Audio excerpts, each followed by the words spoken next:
दोस्तों, अगर आप राजनीति की थोड़ी सी भी समझ रखते हैं तो आपको अंदाजा हो गया होगा कि अगले मंथ यानी कि सितंबर में गृह युद्ध जैसे हालात बन सकते हैं। लेकिन अगर आप ये नहीं समझ पा रहे हैं कि क्यों, तो कोई बात नहीं, क्योंकि आज हम उसी पर चर्चा करने वाले हैं। आज हम बात करेंगे उस देश विरोधी चक्रव्यूह की जो अगले महीने भारत की संप्रभुता, हमारी सुरक्षा और दुनिया के सामने देश की साख को सीधा चुनौती देने जा रहा है। भारत के इतिहास में एक ऐसा पल आने वाला है जिसे पूरी दुनिया टकटकी लगाए देख रही है। हमारे देश में ब्रिक्स शिखर सम्मेलन का आयोजन होने जा रहा है, यह सभी को पता है। दुनिया के सबसे शक्तिशाली महाद्वीपों के नेता, सबसे बड़ी उभरती अर्थव्यवस्थाओं के प्रमुख और अंतरराष्ट्रीय राजनीति के दिग्गज भारत की धरती पर कदम रखने वाले हैं। लेकिन क्या आपको लगता है कि भारत की यह अंतरराष्ट्रीय कामयाबी, भारत का यह वैश्विक कद और दुनिया के मंच पर भारत का यह बजता हुआ डंका उन ताकतों को रास आ रहा होगा जो दशकों से भारत को एक दबाव में जीने वाला देश देखना चाहती थी? जवाब है बिल्कुल नहीं। इस ऐतिहासिक आयोजन से ठीक पहले पर्दे के पीछे एक ऐसी घिनौनी और खतरनाक पटकथा लिखी जा रही है जो हर देशभक्त नागरिक को सोचने और सतर्क होने पर मजबूर कर देगी। एक तरफ देश की सरकार इस महासम्मेलन को ऐतिहासिक रूप से सफल बनाने के लिए चौबीसों घंटे लगी हुई है, तो दूसरी तरफ हमारे ही देश के भीतर और सीमाओं के पार से इस सम्मेलन को नाकाम करने, भारत की छवि को अंतर्राष्ट्रीय स्तर पर धूमिल करने और देश की राजधानी में एक कृत्रिम संकट खड़ा करने की साजिश रच दी गई है। क्या यह महज एक इत्तेफाक है कि जैसे ही ब्रिक्स सम्मेलन की तारीखें करीब आती है, देश के अलग अलग हिस्सों में अचानक से असंतोष की आग भड़कने लगती है? क्या यह सिर्फ एक आम राजनीतिक विरोध है कि 5 सितंबर को दिल्ली के सबसे संवेदनशील और गौरवशाली प्रतीक इंडिया गेट का घेराव करने का ऐलान कर दिया जाता है?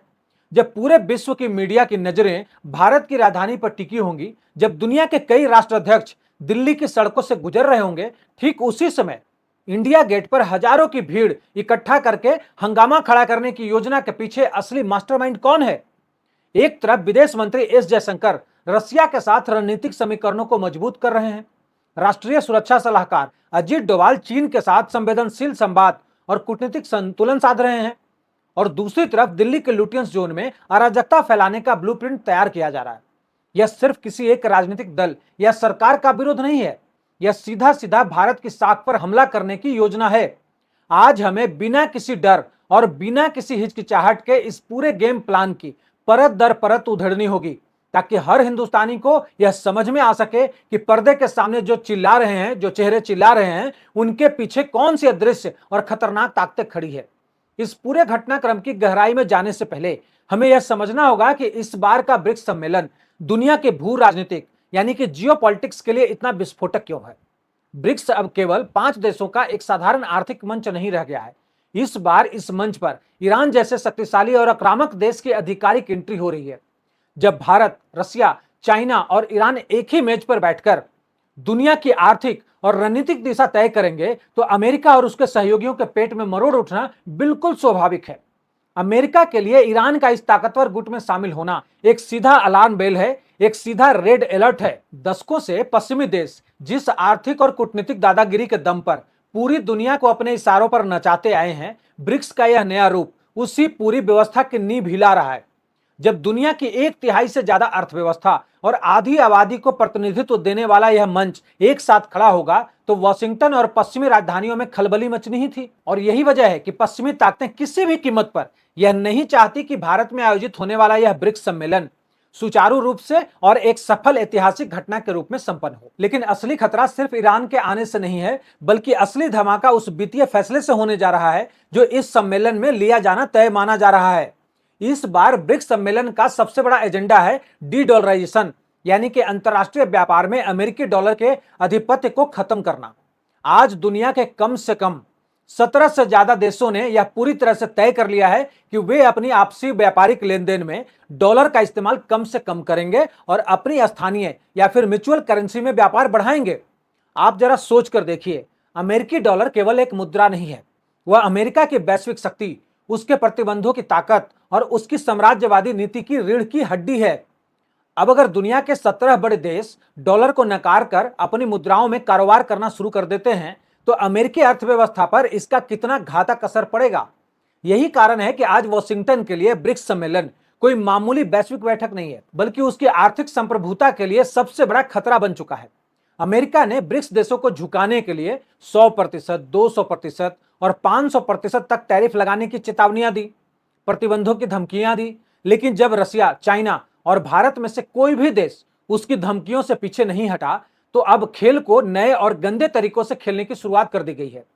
जब अंतर्राष्ट्रीय स्तर पर सीधे तौर पर दबाव बनाने के सारे पैतरे नाकाम हो जाते हैं, तो महाशक्तियां हमेशा हाइब्रिड वॉरफेयर और इंटरनल डीस्टेबलाइजेशन यानी कि आंतरिक अस्थिरता का रास्ता चुनती हैं। और यहीं से शुरू होता है इस साजिश का वो हिस्सा जो हमारे देश के भीतर खेला जा रहा है। अमेरिका और पश्चिमी ताकतों का सीधा मकसद है कि ब्रिक्स सम्मेलन किसी भी तरह से फेल हो जाए, या फिर भारत के भीतर ऐसी स्थिति पैदा कर दी जाए कि अंतर्राष्ट्रीय मीडिया की सुर्खियों में ब्रिक्स के बड़े आर्थिक फैसले नहीं, बल्कि दिल्ली की सड़कों पर जलती हुई गाड़ियां, पुलिस पर पत्थरबाजी और मानवाधिकारों के हनन का झूठा नैरेटिव दिखाई जा सके। लेकिन सवाल यह उठता है कि क्या पश्चिमी ताकतें भारत में आकर खुद प्रदर्शन करेंगी? नहीं, इसके लिए उन्हें भारत के भीतर ही बैठे उन तत्वों, राजनेताओं और संगठनों की जरूरत होती है जो अपने छोटे से राजनीतिक स्वार्थ, सत्ता की भूख या विदेशी फंडिंग के चक्कर में देश के हितों को दांव पर लगाने से भी नहीं हिचकते। आप इसे गद्दार कह सकते हैं।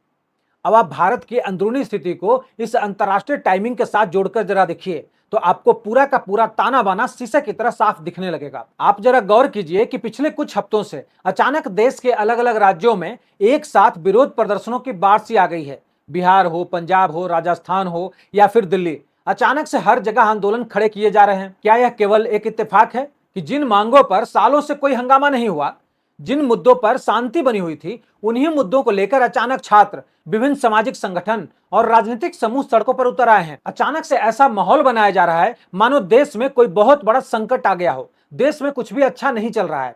इतना ही नहीं, देश के प्रमुख विपक्षी नेता जगह जगह जाकर छात्रों के गुस्सों को भड़काने की कोशिश कर रहे हैं। सवर्णों से कहा जा रहा है कि सड़क पर उतरो, दलितों से कहा जा रहा है कि सड़क पर उतरो, ओबीसी वर्ग के युवाओं को भड़काया जा रहा है कि सड़क पर उतर आओ। हर वर्ग, हर जाति, हर पैसे के इंसान को किसी न किसी बहाने सड़क पर लाने की यह जो जल्दीबाजी दिखाई जा रही है, इसके पीछे आखिर कौन सी अदृश्य शक्तियां काम कर रही हैं? जब देश में कोई ऐसी नई आपातकालीन घटना घटी ही नहीं है, तो फिर अचानक सबको एक साथ 5 तारीख को ही दिल्ली घेरने का आह्वान क्यों किया जा रहा है? यह पूरा गेम प्लान बेहद शातिर तरीके से डिजाइन किया गया है। योजना यह है कि 5 सितंबर को विभिन्न संगठनों के आवरण में उपद्रवियों और प्रदर्शनकारियों को सबसे पहले दिल्ली के जंतर मंतर और इंडिया गेट पर जमा किया जाए। चूंकि ब्रिक्स सम्मेलन की मेजबानी दिल्ली कर रहा है, इसीलिए दुनिया भर के मीडिया कैमरों और विदेशी प्रतिनिधि मंडल यहीं मौजूद होंगे। इंडिया गेट जैसे अति संवेदनशील और अंतर्राष्ट्रीय पहचान वाले स्थल पर शांतिपूर्ण मार्च के नाम पर भीड़ जुटाई जाएगी, और फिर उस भीड़ में ऐसे अराजक तत्वों को घुसाया जाएगा जो हिंसा, आगजनी और टकराव की स्थिति पैदा कर सके। 5 सितंबर के बाद महाराष्ट्र, राजस्थान, उत्तर प्रदेश और बिहार से बसों और ट्रेनों में भर भर कर भीड़ मंगाने की तैयारी है। अब जरा सोचकर देखिए ना, जब ब्रिक्स के मंच पर दुनिया के राष्ट्राध्यक्ष भारत के प्रधानमंत्री के साथ हाथ मिला रहे होंगे, ठीक उसी समय कुछ ही किलोमीटर की दूरी पर इंडिया गेट पर अगर पुलिस को बल प्रयोग करना पड़े, आंसू गैस के गोले छोड़ने पड़े, तो अंतर्राष्ट्रीय मीडिया में क्या हेडलाइंस बनेगी? पश्चिमी मीडिया ब्रिक्स की आर्थिक सफलताओं को पूरी तरह गायब कर देगा और केवल दिल्ली के दंगों और अशांति की तस्वीरों को दुनिया में भर भर के 24 घंटे टेलीकास्ट करेगा। क्या यह भारत की छवि को अंतर्राष्ट्रीय स्तर पर तबाह करने का सीधा षड्यंत्र नहीं है? इस पूरी साजिश की जब आप भौगोलिक लोकेशन यानी कि रूट मैप निकालेंगे, तो आपको एक और चौंकाने वाली सच्चाई पता चलेगी। आप जरा ठंडे दिमाग से सोचिए कि यह पूरा असंतोष और प्रायोजित आंदोलन किन राज्यों में सबसे ज्यादा हवा दिया जा रहा है। दक्षिण भारत में आपको इस तरह का कोई भी बड़ा और अचानक खड़ा हुआ कृत्रिम आंदोलन नहीं दिखेगा, लेकिन जैसे ही आप उत्तर और पूर्वी भारत की पट्टी को देखेंगे, तो आपको एक निश्चित पैटर्न नजर आएगा। राजस्थान, उत्तर प्रदेश, बिहार, झारखंड और पश्चिम बंगाल, यही वो राज्य हैं जहां इस समय सबसे ज्यादा विरोध प्रदर्शन का ड्रामा रचा जा रहा है। आखिर इसी रूट पर सबसे ज्यादा डिस्टरबेंस क्यों पैदा की जा रही है? इसका जवाब किसी भी राजनीतिक एनालिस्ट के होश उड़ाने के लिए काफी है। ब्रिक्स सम्मेलन के दौरान दुनिया की सबसे बड़ी कंपनियां और विदेशी सरकारें भारत के जिन राज्यों में अरबों डॉलर के निवेश प्रस्ताव यानी कि इन्वेस्टमेंट प्रपोजल साइन करने वाली हैं, उनमें सबसे आगे यही राज्य है, राजस्थान, यूपी, बिहार और बंगाल। अगर इन राज्यों में हिंसा, हड़ताल और अराजकता का माहौल रहेगा, तो कोई भी विदेशी निवेशक यहां पैसा लगाने से पहले 100 बार सोचेगा। यानी यह हमला सिर्फ सरकार पर नहीं, बल्कि इन राज्यों के विकास और यहां के लाखों युवाओं के भविष्य पर किया जा रहा है। जब देश के अपने ही कुछ लोग विदेशी शक्तियों के हाथों का खिलौना बनकर अपने ही घर में आग लगाने पर उतारू हो, तो इसे राजनीति नहीं बल्कि राष्ट्रद्रोह की श्रेणी में रखा जाना चाहिए। हमारे देश में लोकतांत्रिक मतभेद हो सकते हैं, हमारे लोकल इश्यूज हो सकते हैं। आज बीजेपी की सरकार है, कल किसी और दल की सरकार आ सकती है, परसों कोई तीसरा दल सत्ता में बैठ सकता है। चुनाव आते हैं और जाते हैं, नेता आते हैं और चले जाते हैं। कोई भी प्रधानमंत्री या फिर मुख्यमंत्री हमेशा के लिए नहीं रहने वाला। लेकिन देश की लोकतांत्रिक व्यवस्था, हमारी न्यायपालिका, हमारा चुनाव आयोग और हमारी सुरक्षा एजेंसियां देश की नींव होती है।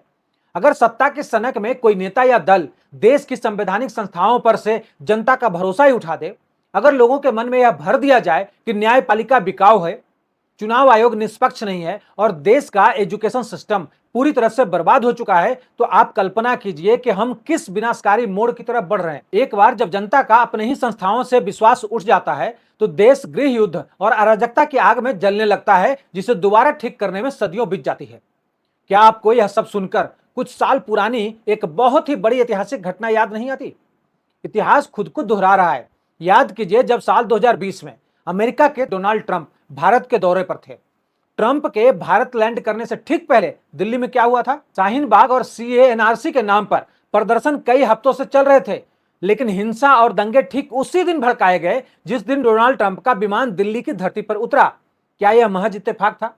डोनाल्ड ट्रंप के भारत आने से ठीक एक दिन पहले एक वरिष्ठ विपक्षी नेता का सार्वजनिक बयान आता है, जिसमें खुलेआम कहा जाता है कि अब सिर्फ सड़कों पर उतरने से ही बात नहीं बनेगी, कुछ बड़ा करना होगा। और फिर अगले ही दिन पूरी दिल्ली दंगों की आग में झुलस उठती है। विदेशी मीडिया ब्रिक्स या ट्रंप की यात्रा के रणनीतिक समझौतों की बात करने के बजाय केवल दिल्ली की सड़कों पर जलती दुकानों और हिंसा की कवरेज करता रहा। टाइमिंग इतनी परफेक्ट थी कि कोई भी समझ सकता है कि वह हिंसा स्वतः स्फूर्त नहीं थी, बल्कि उसे अंतर्राष्ट्रीय स्तर पर भारत को बदनाम करने के लिए एक तय समय पर भड़काया गया था। आज ब्रिक्स सम्मेलन से ठीक पहले बिल्कुल वही सिचुएशन, वही स्क्रिप्ट और वही टाइमिंग दोबारा तैयार की जा रही है। आज जो कुछ भी हो रहा है उसे साधारण शब्दों में इंफॉर्मेशन वॉरफेयर और नैरेटिव वॉरफेयर कहा जाता है। आज के दौर में युद्ध केवल सीमाओं पर गोलियों और टैंकों से नहीं लड़े जाते, बल्कि दुश्मन देश की जनता के दिमाग में असंतोष की भट्टी सुलगाकर लड़े जाते हैं। जब एक तरफ ब्रिक्स जैसा बड़ा आयोजन हो रहा होगा जहां भारत अपनी आर्थिक संप्रभुता का परचम लहराने वाला है, तब पश्चिमी मीडिया और भारत विरोधी ताकतें केवल इस बात का इंतजार करेंगी कि कैसे दिल्ली के इंडिया गेट या किसी चौक चौराहे पर एक छोटी सी हिंसा की घटना हो और वे उसे पूरे भारत की असफलता के रूप में प्रोजेक्ट कर सकें। मीडिया का पूरा ध्यान ब्रिक्स के दूरगामी समझौते से हटकर सड़कों के हंगामे पर केंद्रित कर दिया जाएगा। यह भारत के खिलाफ चलाया जा रहा एक बहुत बड़ा मनोवैज्ञानिक युद्ध है, जिसमें मोहरे हमारे ही देश के कुछ भटके हुए युवा और स्वार्थी राजनीतिक आका बन रहे हैं। लेकिन उन ताकतों को याद रखना चाहिए कि आज का भारत 1970 या फिर 1980 के दशक का कमजोर भारत नहीं है। आज भारत की कमान एक ऐसी मजबूत इच्छा शक्ति वाली सरकार और सशक्त सुरक्षा एजेंसियों के हाथों में है, जो देश की आंतरिक और बाह्य सुरक्षा से खिलवाड़ करने वाले किसी भी तत्व को बख्शने के मूड में बिल्कुल भी नहीं है। सुरक्षा बल, गृह मंत्रालय और इंटेलिजेंस एजेंसियां इन तमाम गतिविधियों पर पैनी नजर बनाए हुए हैं। साजिश रचने वालों को लगता है कि वे 5 सितंबर को दिल्ली की घेराबंदी करके देश को पंगु बना देंगे, लेकिन उन्हें शायद यह अंदाजा नहीं है कि कानून और व्यवस्था बनाए रखने के लिए सरकार हर सख्त से सख्त कदम उठाने के लिए पूरी तरह से तैयार बैठी है। देश की संप्रभुता और अंतर्राष्ट्रीय साख से ऊपर कोई आंदोलन या फिर कोई राजनीतिक स्वार्थ नहीं हो सकता। अब फैसला देश की जनता को करना है। हमें एक नागरिक के रूप में यह तय करना होगा कि क्या हम अपने देश को विदेशी ताकतों और उनके हाथों बिके हुए अराजक तत्वों के इशारों पर चलने देंगे? क्या हम अपने देश के सबसे गौरवशाली पल को कुछ स्वार्थी लोगों की गंदी राजनीति की बलि चढ़ने देंगे? लोकतंत्र में विरोध का अधिकार सबको है, लेकिन देश के गौरवशाली क्षणों में देश की पीठ में छुरा घोंपने की इजाजत किसी को भी नहीं दी जा सकती। ब्रिक्स सम्मेलन भारत की बढ़ती ताकत का प्रतीक है। यह 140 करोड़ हिंदुस्तानियों के सम्मान का विषय है। हमें इन साजिशों को पहचानना होगा, इन कॉकरोच जैसे अराजक तत्वों के असली चेहरों को बेनकाब करना होगा और एकजुट राष्ट्र के रूप में खड़े होकर यह संदेश देना होगा कि भारत अपनी शर्त पर आगे बढ़ेगा, किसी की साजिशों से रुकने वाला भारत नहीं है। आगे आने वाले दिनों में दिल्ली की सड़कों पर और देश की राजधानी में क्या तस्वीर निकलकर सामने आती है, यह देखना बेहद दिलचस्प और महत्वपूर्ण होगा। लेकिन एक बात तो साफ है कि सच्चाई को ज्यादा देर तक दबाया नहीं जा सकता। इस पूरे घटनाक्रम ब्रिक्स सम्मेलन की टाइमिंग और देश में अचानक भड़काए जा रहे इन आंदोलनों के पीछे की साजिश पर आपकी राय क्या है? क्या आपको भी लगता है कि भारत को अंतर्राष्ट्रीय मंच पर बदनाम करने का यह एक प्रायोजित गेम प्लान है? अपनी बेबाक राय कमेंट बॉक्स में लिखकर जरूर बताएं। इस एपिसोड में इतना ही, अगले एपिसोड में मिलता हूं, तब तक के लिए जय हिंद।